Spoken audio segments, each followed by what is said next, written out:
Yes, so welcome everyone to our Cecilia Health webinar this evening, Diabetes 101, Mastering the Essentials. We're so glad you could join us this evening. Should you have any technical difficulties, there is a number down there at the bottom of the screen. Thanks, Emily. The number is for Citrix support. It's 1-800-263-6317. So you should contact them if you have any trouble. So we look forward to an interactive program tonight. Our format includes a short presentation followed by an interactive discussion. To type in a question, use the questions section of the webinar toolbar. At the end, you'll have a chance to ask questions. So we look forward to your participation this evening. Just a disclaimer, we know that the information you're about to hear may motivate you to make lifestyle changes. Please consult your physician before making any changes to your current routine. This online Q&A session is intended to give general advice. This information is not a substitute for personal medical advice and involves the professional opinion of the Cecilia Health Certified Diabetes Care and Education Specialist. Our webinar leader this evening is Emily Gibbons. Emily is a registered dietitian and a certified diabetes care and education specialist, practicing in Ohio for the past 15 years. She earned her bachelor's degree at the University of Dayton and completed her postgraduate internship at Johns Hopkins. Emily spent the first 8 years of her career working in dialysis prior to becoming an outcomes coordinator and certified diabetes care and education specialist for a local hospital system. Emily's currently a senior team lead and a certified diabetes care and education specialist for Cecilia Health. She was awarded the Certified Diabetes Educator of the Quarter Award at Cecilia Health. In addition to this rewarding work, Emily is also actively involved at the local level as the program coordinator for the American Association of Diabetes Care and Education Specialists. Emily is passionate about diabetes and has committed her career goals to empowering and educating patients with diabetes. So thank you very much, Emily, for joining us this evening, and you may take it away. Perfect, perfect. Thank you for the introduction. Alrighty, so tonight this is the agenda, and again, it's a 101 type thing, so it's a more of a high level explanation. And so we're going to start with what is diabetes, and then moving over to the right, we're going to get to diabetes diagnosis, followed by some general information about blood sugar monitoring. And then we'll get into the diabetes medications and all the different types, as well as diabetes complications and what we can do to prevent the complications. Some information about what to eat and some exercise. And then, of course, at the end of the presentation, we'll have plenty of time for any questions that you may have. And again, please talk with your healthcare provider before making any changes to your diabetes treatment plan. Okay, so we're going to start out with what diabetes is. And just before we kind of get into this, in 2018, so the most current information that we have, since it's always a little bit behind, we had roughly 34 million Americans, or about 10.5% of our population, with diabetes. Of that 34 million, 7.3 million were undiagnosed, and about 26.8% of our population of individuals age 65 or older have a diagnosis of diabetes, so roughly about a quarter. And prediabetes is about 88 million Americans 18 or older have prediabetes, and that's just not quite diabetes, but you're heading in that direction, and we'll talk about that here in a little bit. And so obviously with those statistics, there are a lot of individuals with this disease. And there are two different types. We're talking about a lot of it. Most of you maybe tuning in may have the type 2 diabetes, but of course type 1 diabetes, there are about 1.6 million have type 1 out of that 34. So obviously a lot less have the type 1. And type 1 is when your body requires insulin, It's insulin-dependent diabetes, and that means that your pancreas produces little to no insulin. And on this blue box here, you can see that insulin's a hormone that's produced by the pancreas, and its job is to move sugar from the blood into the cells, and then that's where the sugar is then utilized for energy. And there are many different factors, including genetics, that can contribute to the development of type 1 diabetes. Typically occurs in childhood, early adolescence, but it can definitely develop into an adulthood. And of course, it needs to be treated with insulin. But as you can see on the slide, the other type that we're going to cover is type 2. And this is the most common form of diabetes.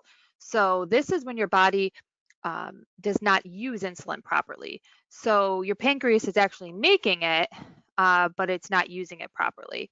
And it makes extra insulin, but eventually just can't keep up.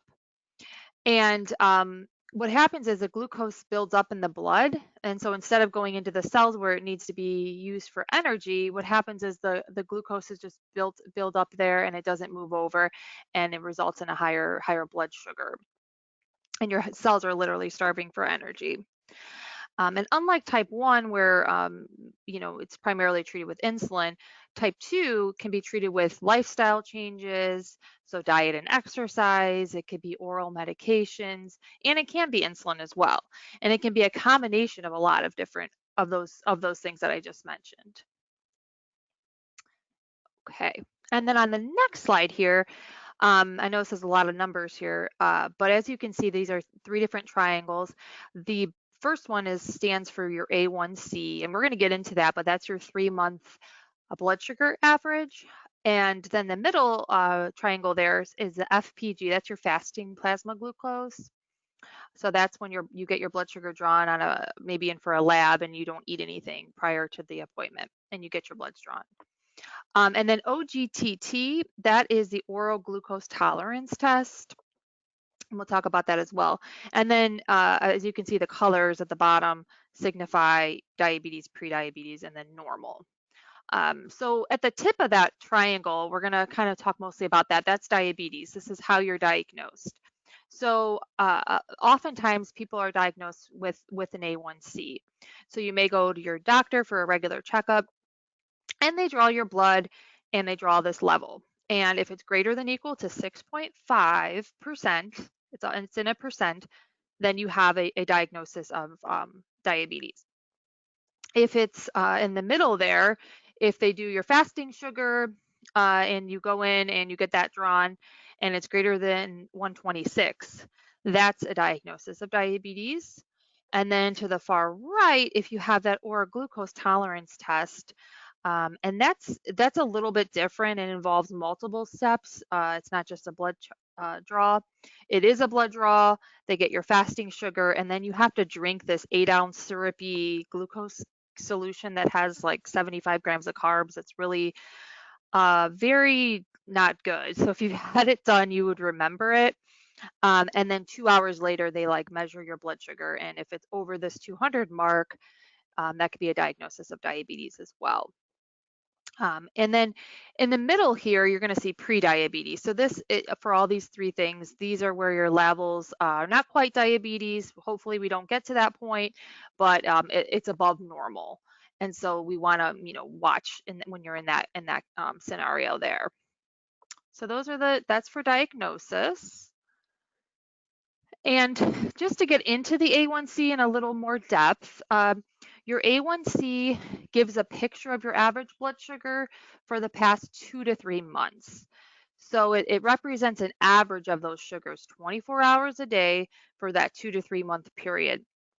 And it includes all the times that you're less likely to check, like after you have a meal where you might have some highs. So it's including, your fasting and the times you eat, and it basically bundles it into this lab, and it comes as a percentage, as opposed to blood sugar monitoring, which is self-monitoring blood glucose. That's what that SMBG stands for. And that's just like a blood sugar in that moment in time. So that's like when you wake up and you get that blood sugar, that's 2 hours after you eat when you get that blood sugar, that's before you go to bed, whatever time, that's just that moment in time. The A1C is a more comprehensive thing. It covers the 2 to 3 month thing. And typically it's measured anywhere from like 2 to 4 times a year, depending on maybe your diabetes control, or if your doctor wants it monitored a little more frequently. And like I said, it's always a percentage. So if it keeps you, if it's easy to kind of visualize, 7% A1C, which most adults, the goal is less than 7%, and yours may be different depending on your individual, goals. But a 7% A1C is an average blood sugar of about 154. And you might think that that's, oh my gosh, 154, that's not in the target goal. But remember when you're doing an A1C, it's factoring in the times that you're eating as well. And an 8% is about a blood sugar of 183 on average. A 9% is about a 212 on average blood sugar. So you can see why you want to, we want it to be lower into that 7% or less level. Okay, so we talked about A1C, and that's of course the blood sugar test, or the blood test that you're going to get when you go to your doctors. But what happens when you're not at the doctor's the other, couple months in between? You need to check your blood sugars. So if you haven't received a prescription for a blood sugar meter, or you're just not sure, I would definitely recommend following up with your doctor to see if they would like you to begin testing if you haven't started checking that. So the blood sugar, it gives you a good picture of your body's response to your diabetes care plan. So it helps to see, what did I eat? Did that raise my blood sugar? Maybe I'm noticing that every morning I'm really elevated. Maybe medications need to be adjusted. So it kind of gives you that idea of what's going on. And then keeping it in range, and we're going to talk about the actual range, but keeping it in range can help prevent or delay complications. I mean, the whole point of this is so that we want you to keep them in as good as control as possible in order to avoid these things. And then there are some instances more than others where it's really important to make sure that you're monitoring regularly. And these are just a few examples.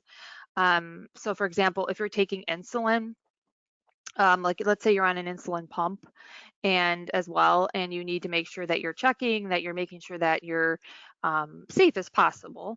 And then also, even to expand it further, maybe if you're taking regular just orals, and you had a big medication change and you really want to see how that is affecting your sugars, you want to make sure that you're checking those sugars. Sometimes people on that second bullet, they have a hard time controlling their blood glucose levels. Um, Maybe they're just super, maybe they just kind of go up and down, and sometimes they don't really know what's going on and they want to have that extra check. So that valuable data can then be given to the doctor and they can kind of see what's going on.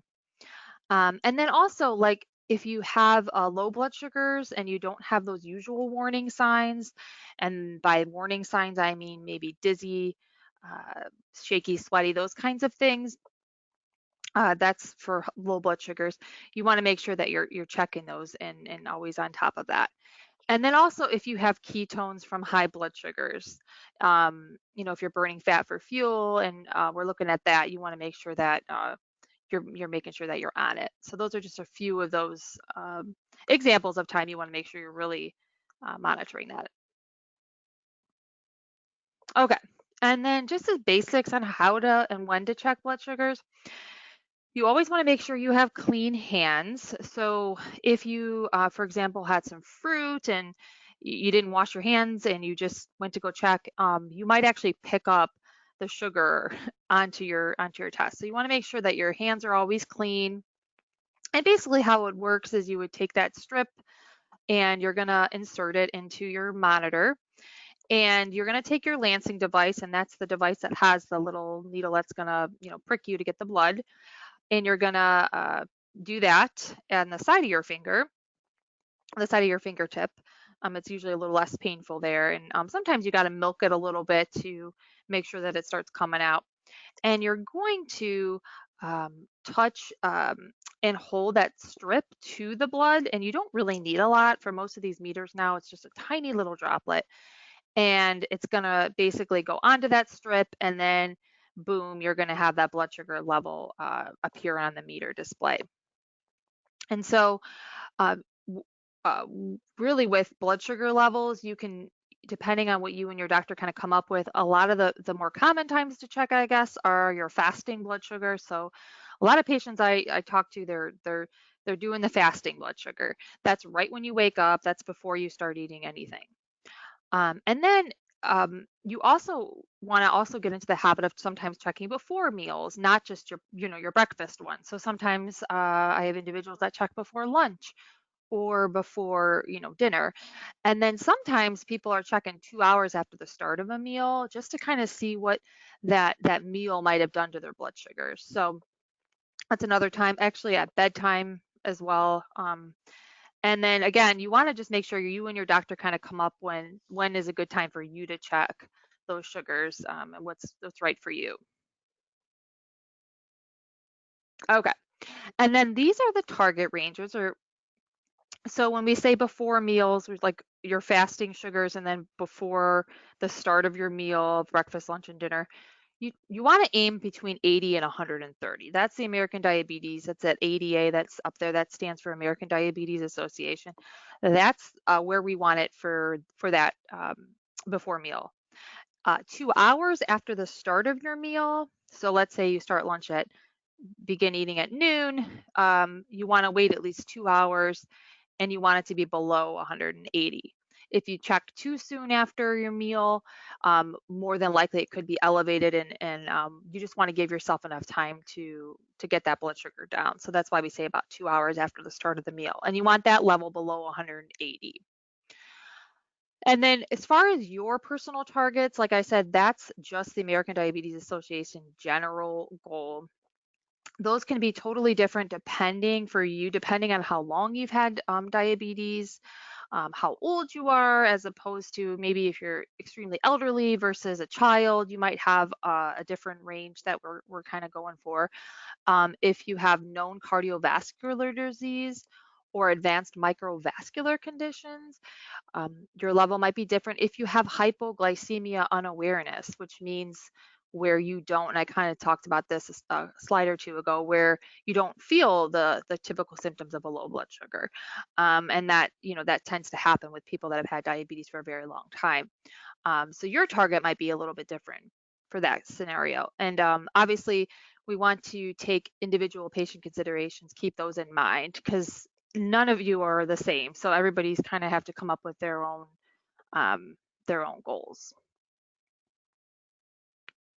Okay. Now, keeping a log and, well, checking your blood sugars and then keeping a log are very important, especially for your visits to see your doctor, because they want to see that data.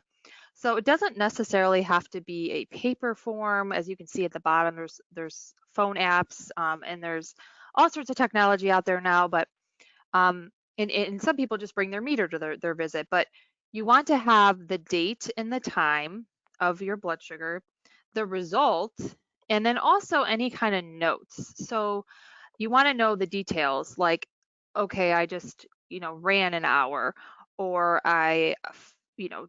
my husband just divorced me and I'm very stressed. You want to make sure that you have that information in there, because that might actually help the provider kind of get an idea of why the blood sugar could have went one way or another. So the feelings kind of are important as well. And then those smartphone apps, those are just some examples of ones that I listed that are available. But what a lot of them are is you can enter your data, you can log your meals in there, you can connect your devices for some of them, and they can give you reports of your blood sugars. So if you're willing to do technology, and if you're pretty good with technology, it's definitely worth looking into that, and utilizing what's available now. Okay. So we included this hypoglycemia in the Basics 101 presentation because we feel it's very important to make sure that everybody knows how to treat this. So there are many causes of low blood sugar. It could be, too much insulin. Maybe you didn't eat enough that day and you were on insulin, or a medication that could lower your blood sugar. You exercised a lot that day, more than usual. But there's plenty of reasons that can kind of dip you into that low range of less than 70. And so if that does happen, you're not feeling well, you check, and then you're like, oh my gosh, I'm 62. What would you want to do is you want to make sure that you're eating and drinking 15 grams of carbs. It's called the rule of 15. So if you forget it, you can remember 15 grams of carbs and then this 15 minutes. The 15 grams of carbs, as you can see in that box there at the bottom, some of those are a half a cup of fruit juice, as an example, 5 to 6 ounces of regular soda, which is about a half a can, 8 gummy bears or lifesavers, or a tablespoon of sugar or jelly. Sometimes people even get those glucose tablets at the CVS or Walmart or any of those places. As you can see, you don't have to go out and buy something. You can just use what you have around the house. Just making sure that you're not choosing diet soda or diet juice or something like that. And then making sure to actually have the amounts on there, because what can happen is you can go on to the other side and go too high. So you want to make sure you're having your 15 grams of carbs after you notice that low sugar. Like I said, that let's example that 62, and you're oh gosh. So then you have that 15 grams of carbs. You want to wait about 15 minutes so that it can do its job. And the job is to get your blood sugar up. Then you want to check your blood sugar again. If it is less than 70 again, you want to do the same steps again, meaning you want to eat your 15 grams, you want to wait your 15 minutes, and then you want to check. And hopefully, once it's back into that target, that normal range, then you're good.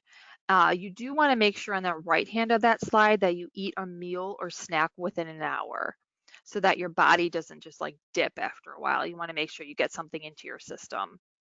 And of course, I don't have it on the slide here, but if you are having multiple lows, you definitely do want to talk to your doctor about that, because that shouldn't be happening on a regular basis. It may happen and it's okay, but of course, if it is happening often, you want to be, mindful of that, and definitely let your doctor know.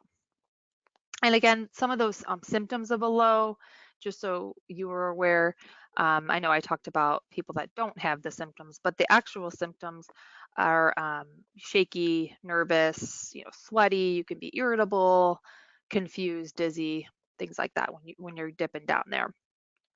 And sometimes if you're very, very low, you might have to get something called glucagon. That's if you're getting really low and your blood sugar is not going up with that uh, it's too low to treat using that rule of 15. And those kits are available from your doctor. They have to write a prescription. Okay, moving forward onto medications. So diabetes may be able to be managed through lifestyle, meaning diet and exercise. And probably out of everybody on this presentation right now, you may be at different points of diabetes, where some of you may be just doing a diet and exercise, some of you might be on pills, some of you could be on pills and insulin, some of you could be on injectables and in insulin. So it just depends on your care plan that you and your doctor kind of come up with. But when it comes to type 2 diabetes, there are a lot of different combinations of these medications. And these are just kind of briefly highlighting them.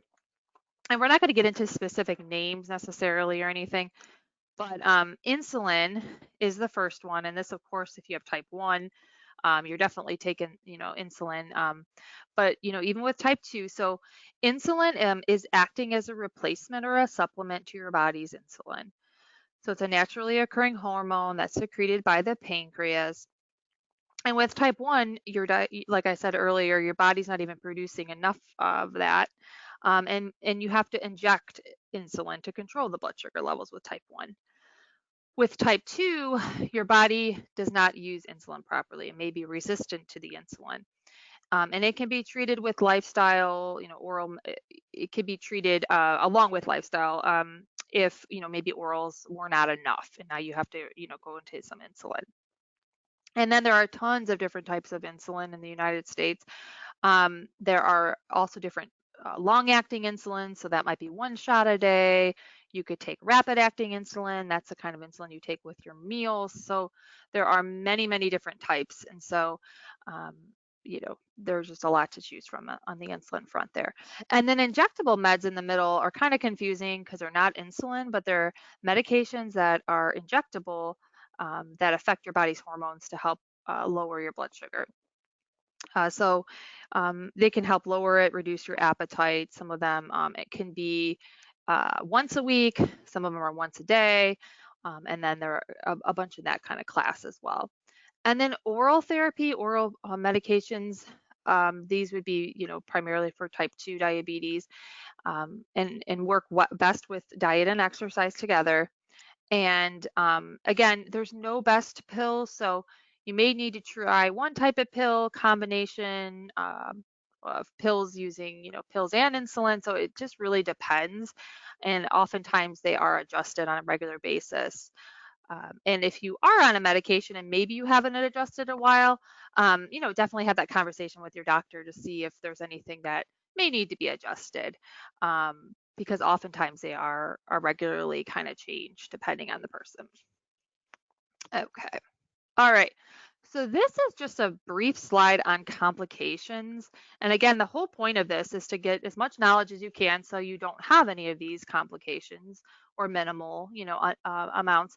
So they're kind of broken down into microvascular and macro. So micro, it means small. So that stands for the small blood vessels. So these are the long-term complications that affect the small blood vessels.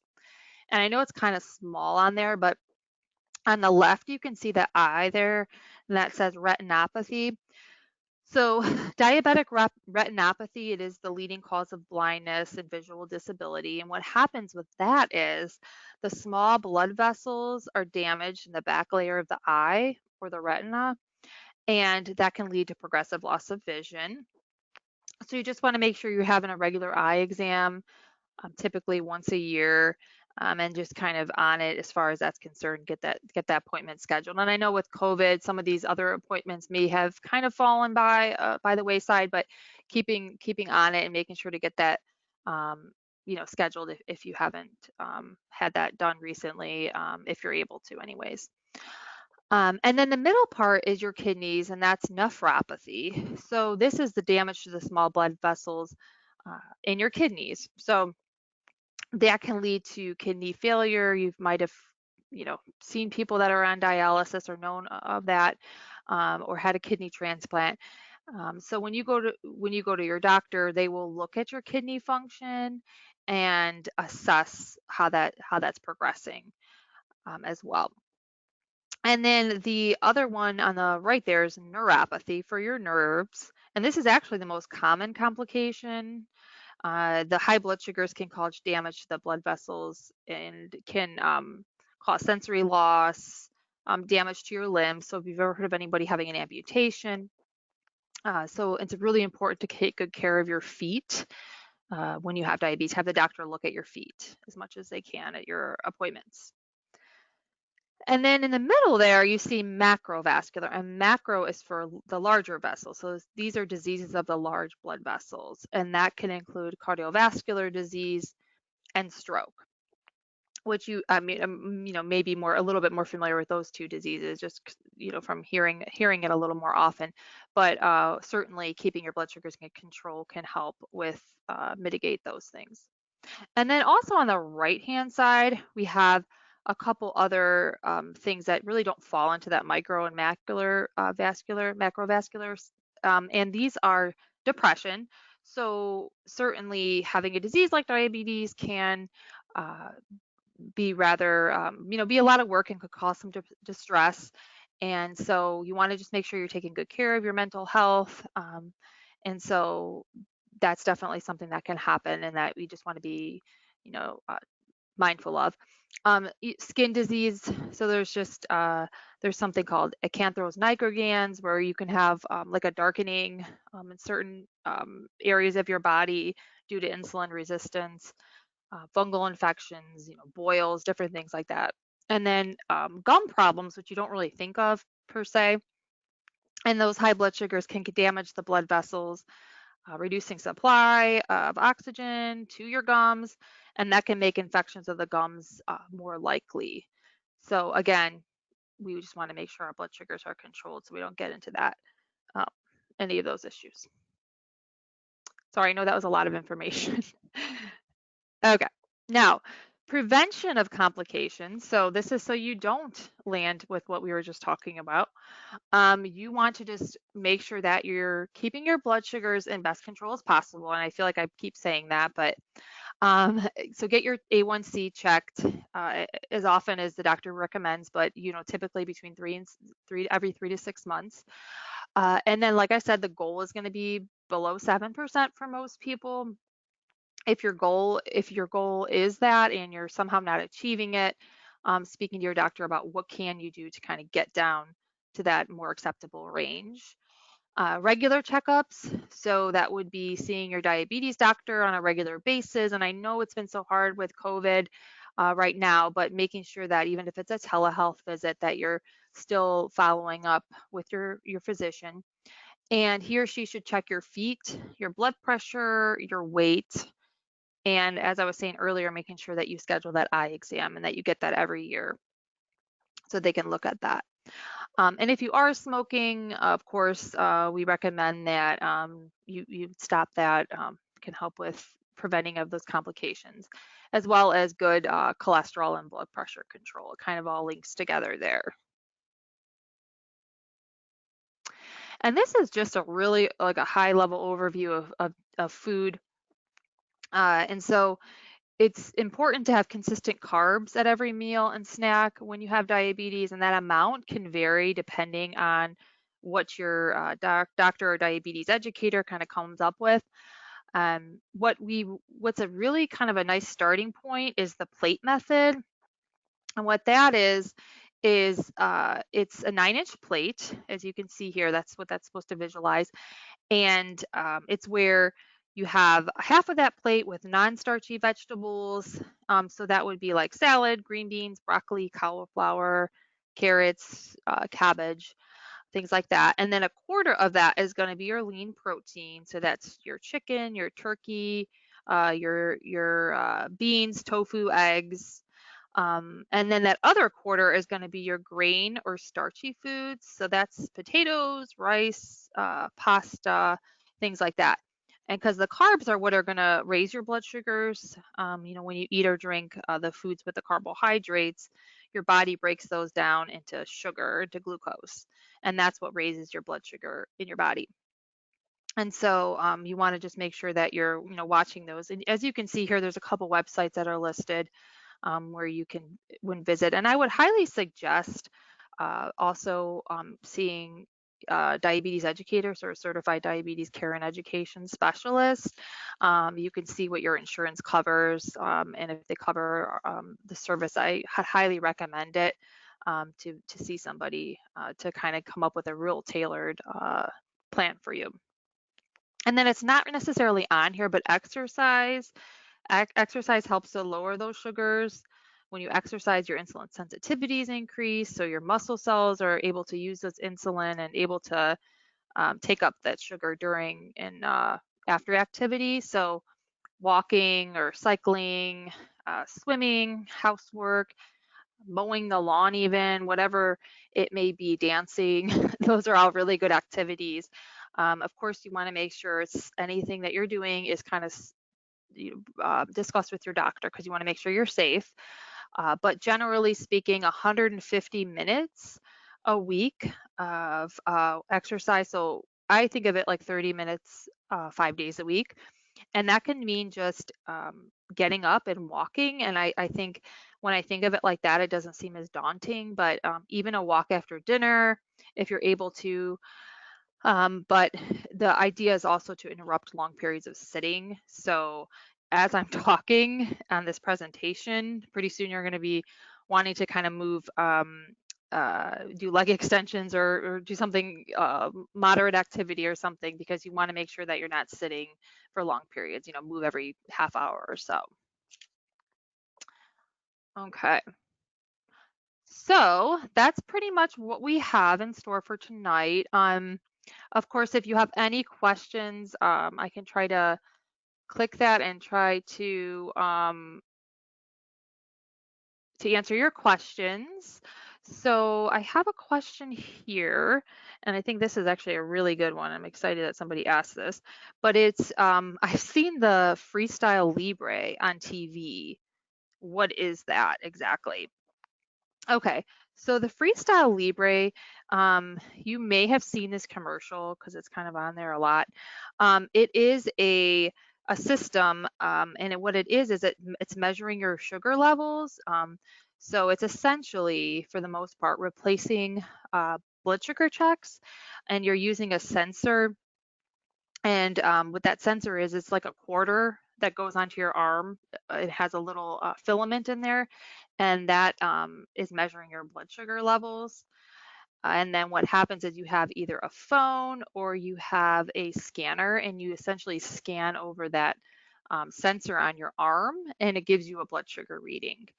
And so you can then track that in an app, and you can see trends. And of course, it's simpler because, and then you don't have to worry about using your fingers.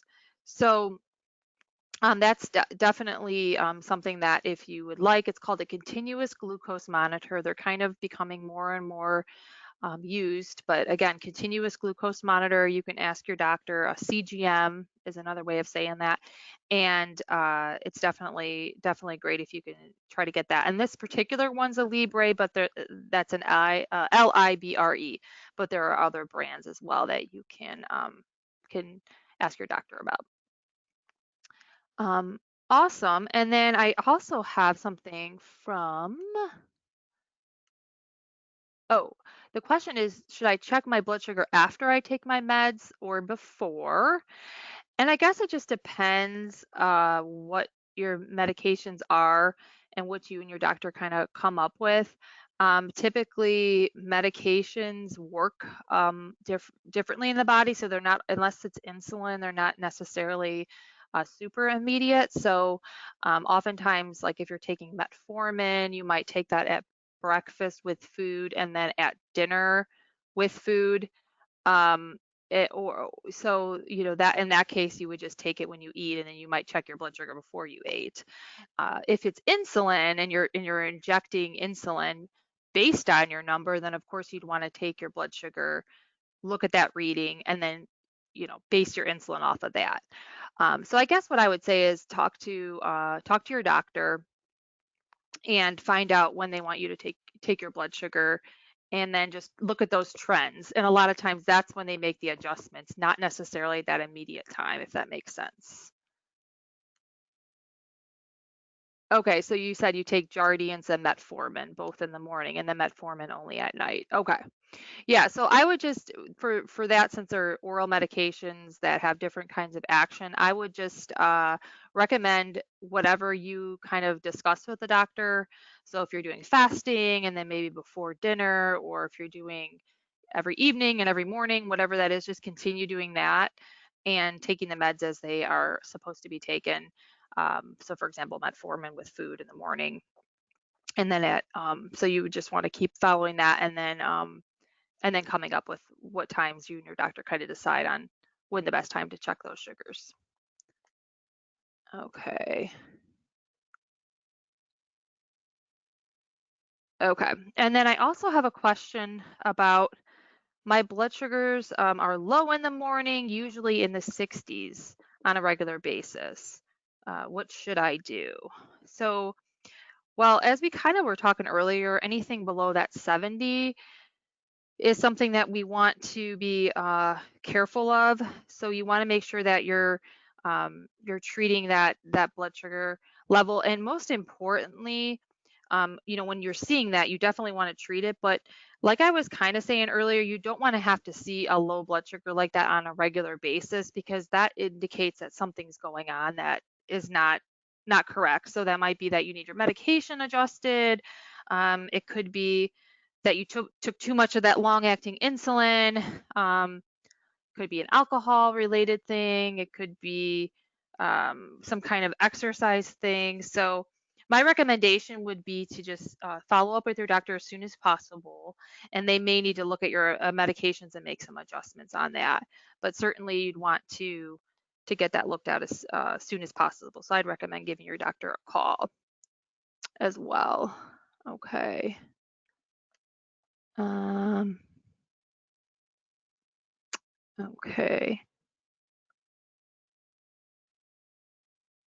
And then I think I have another question. Sorry, I'm trying to click on it here. Oh, it's about that combination drug. I'm always bad at pronouncing it. Agduo. That is about, it has, the question is that she's taking it and worked well with other medications. Is it a form of metformin, and should I worry about it regarding the recent warnings? So there was some recent warnings about metformin, and the FDA kind of released something, I think it was related to a potential chemical in the metformin. Um, to be honest, I don't want to steer you in either way. I would just follow up with your doctor on that one. And maybe if you have my chart where you can communicate, just share that with them and see kind of what they're thinking when it comes to that. Um, okay, I do have a comment, which is really helpful. Looks like it's from somebody, as someone that has had type 1 diabetes for 30 years. Wow. It has been interesting to have this refresh of the basics. My advice is to follow Emily's advice, own and manage your diabetes. It belongs to you and not your family or friends. Good control works and helps. Frequent blood sugar testing matters. You want a trend of information, not just single numbers. I will also say that I remember the day I was diagnosed like it was yesterday, and now 30 years have gone by. It is manageable and livable. Gosh, thank you so much for that comment. I think that's really, really helpful to hear from somebody that's lived and experienced it for so long. And that's actually very inspirational for all of our listeners. So thank you so much for saying that. I have another question. This is about fasting. I was thinking when you said fasting sugars, but you're talking about fasting, like not eating. I hear fasting is good for health. How should those with type 2 approach it? This is a kind of a complicated subject. I actually just listened to a podcast on this the other day, and I would actually steer you to that. If you go on the um, American Association of Diabetes Educator website. Um, and let me get the exact, they have, if you scroll to the bottom of the page, they have a podcast that they do once a week. And they have, if you scroll kind of in the middle, there's a whole entire 15-minute thing on fasting and exactly some research that they've had done recently and everything on it that I found really interesting. And it kind of gets complicated, and just for the sake of time, I don't know that I would get into it too much, but if you go on diabeteseducator.org, that's the website. And I'm even just scrolling on my phone, and you scroll down, I would say about halfway down, or towards the bottom, I'm sorry. And there is one on, I was just trying to see if I could find the actual name, but there is a fasting one on there. I think it's right in the title. But since it's on my phone, I can't pull it up, but it's there. And I think it'll give you a lot of really good information and more detail. Okay. Um, I'm not really sure about the question about go low. So I don't know if, I think it might be, if you could retype that go low diet. I'm not really sure what that's asking. Somebody wrote in and said, do I have to have carbs? And essentially your body needs carbs to survive. So you're definitely going to need to have carbs. If you're meeting with a diabetes educator, which again, I was saying you could kind of get that through your insurance and see if you can meet with them. Um, I would say ask them about how many carbs they want you to do with every meal. And so, yeah, it depends, especially depending on what kind of medications you're on. If you don't have enough carbs, sometimes you can go, too low if you're on insulin or something like that. So you would just want to circle back with either a certified diabetes educator, a certified diabetes care and education specialist is technically the new name, or a registered dietitian. And a lot of times, like me, they're a registered dietitian and a certified diabetes educator and a diabetes care and education specialist. Okay. I'm just making sure I got everything on here. Worked through my questions. I got another thank you for the webinar. Okay, I think I have everything that I had, all the questions answered. And the last slide here is just some upcoming live events that we have. And so if you're interested, let your diabetes coach know and they can send you a schedule. And these are the upcoming ones we have. So we have one about the holidays. So healthy eating strategies for every festive eater. I'll probably tune into that one. Take control, inspiring tools and tips for becoming your own diabetes coach. And I think this will be really good because it kind of reminds me of the comment about taking control that one of our listeners put in there tonight. So those are our two upcoming webinars. And if you need more support, want to attend more events, please ask your coach. And there's some information here as well. And I appreciate your attendance and participation and all the questions tonight. I hope you have a great evening. Thank you.